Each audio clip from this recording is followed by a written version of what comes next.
Yahudi, hari Sabat adalah satu hari yang besar yang harus dihormati. Maka dalam konteks ini kita bisa memahami bahwa pada saat hari Sabat ini tidak boleh ada mayat tergantung di salib, supaya tidak menjadi celah aib bagi tradisi itu.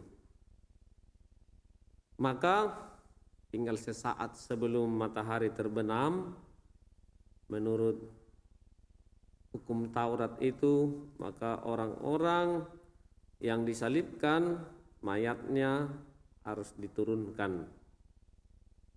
Namun apa yang terjadi? Kita lihat, kita dengar tadi bahwa ketika para prajurit itu sampai kepada Yesus, ternyata Yesus sudah mati, sementara yang di sampingnya masih hidup.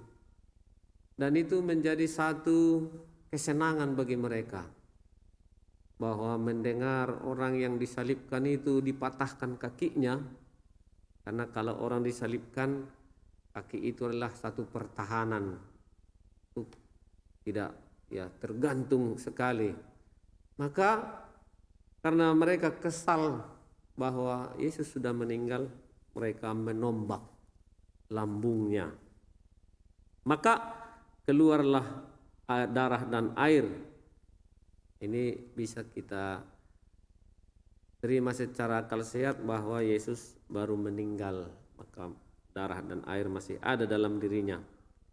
Dalam bacaan Injil hari ini, penulis Yohanes mencatat bahwa peristiwa ini sangat penting dan serius. Kematian Yesus berarti memberi kita hidup. Darah lambang dari pembersihan dosa, dan air adalah lambang dari hidup baru dengan roh yang kita terima. Darah merupakan elemen penting dalam diri kita. Dalam tradisi Yahudi dikatakan darah itu adalah nyawa segala makhluk. Karena itu tidak ada makhluk yang dapat hidup tanpa darah. Dan umat Israel sendiri mengalami bahwa darah merupakan tanda keselamatan dari Allah. Dalam kitab Keluaran, ketika orang-orang Israel mau dibunuh, orang-orang Mesir mau dibunuh oleh malaikat Tuhan, darah dioleskan di ambang pintu rumah-rumah orang Israel. Dan dengan melihat darah itu, maka para malaikat itu melewati rumah itu, dan anak-anak sulung orang Israel tidak jadi dibunuh. Ini menjadi tanda keselamatan. Tapi bagi kita, orang Kristen, darah Yesus adalah tanda perjanjian baru. Darah yang dia sampaikan kepada para muridnya ketika dia mengadakan perjamuan malam terakhir, dia berkata, "Terimalah dan minumlah, inilah piala darahku, darah perjanjian baru yang kekal dan kekal, yang ditumpahkan bagimu dan bagi semua orang demi pengampunan dosa." Jadi dalam perjamuan malam terakhir ini, Yesus mengidentikan anggur dengan darahnya, yaitu sebagai darah perjanjian. Darah Yesus adalah meterai antara Allah dengan umatnya, manusia yang ditebusnya dengan darahnya. Yesus berbicara tentang darah perjanjian dalam suasana perjamuan. Hal ini mengingatkan kita akan darah kurban yang dipersembahkan oleh Musa yang memuncak pada perjamuan bersama para tua-tua Israel dalam Keluaran 24 ayat 11. Dulu Musa mengambil darah hewan kurban, menumpahkannya pada mezbah serta dipercikkan kepada orang Israel sebagai ungkapan penetapan perjanjian. Nah, kini Yesus menumpahkan darahnya sebagai wujud totalitas dari kasih Allah kepada kita. Penyerahan diri Yesus dalam perjamuan akhir itu memuncak dalam pemberian dirinya di kayu salib. Yesus menundukkan kepala dan menyerahkan nyawanya kepada Bapa. Dalam Injil Yohanes dilukiskan bahwa setelah Yesus mati, seorang prajurit menikam lambungnya dengan tombak dan segera mengalir keluar darah dan air. Menyerahkan nyawa berarti menyerahkan roh, yaitu seluruh diri dan hidup. Setelah menyelesaikan perutusannya di dunia ini, Yesus tidak mengklaim, menyatakan bahwa keberhasilannya, lambungnya yang tertusuk tombak itu, yang mengalirkan darah dan air, dengan lembut mau menyatakan kepada kita bahwa dia sungguh-sungguh mati sebagai manusia. Namun kematian Yesus, maut itu bukanlah akhir segala-galanya. Kematian Yesus merupakan persembahan yang hidup bagi para pengikut, bagi kita. Kematian Yesus tampak sebagai satu paradok, sesuatu yang bertentangan. Bagaimana bisa mati menghasilkan hidup? Justru yang hiduplah bisa menghasilkan kehidupan. Tetapi justru dalam Yesus terjadi sesuatu yang baru. Kematian justru mengalirkan kehidupan baru. Bahkan kehidupan yang kekal, yang abadi.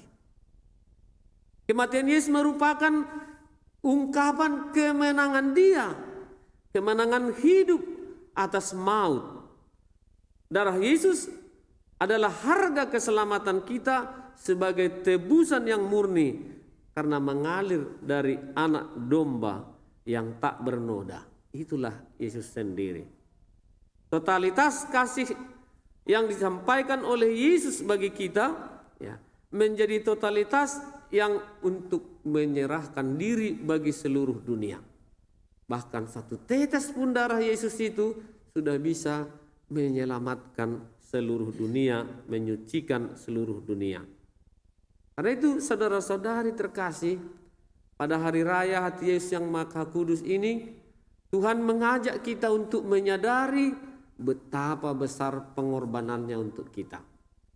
Seluruhnya darah dan air keluar tertumpah. Dan demikianlah setiap orang Kristen dipanggil juga untuk rela ketika hatinya ditombak, ditusuk oleh tombak itu. Dengan apa itu?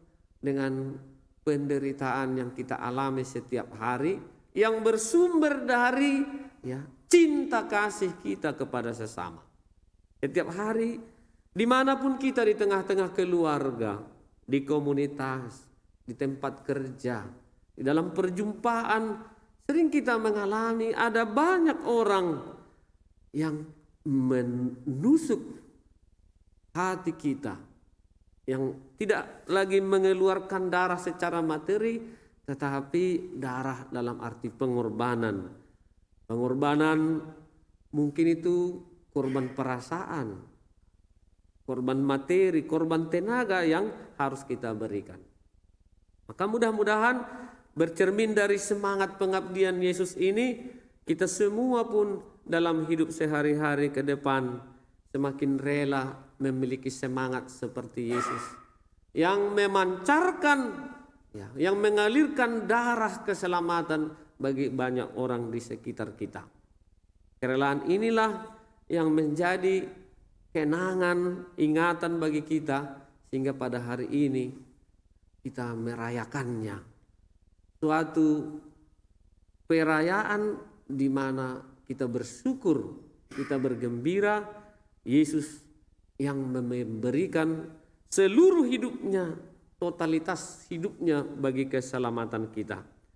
Dan ini kita wajib sebarluaskan, bagikan dalam sepanjang ziarah perjumpaan hidup kita dengan siapapun.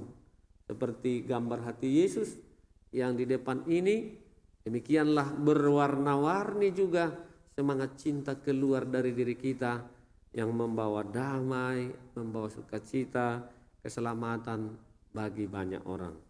Amin.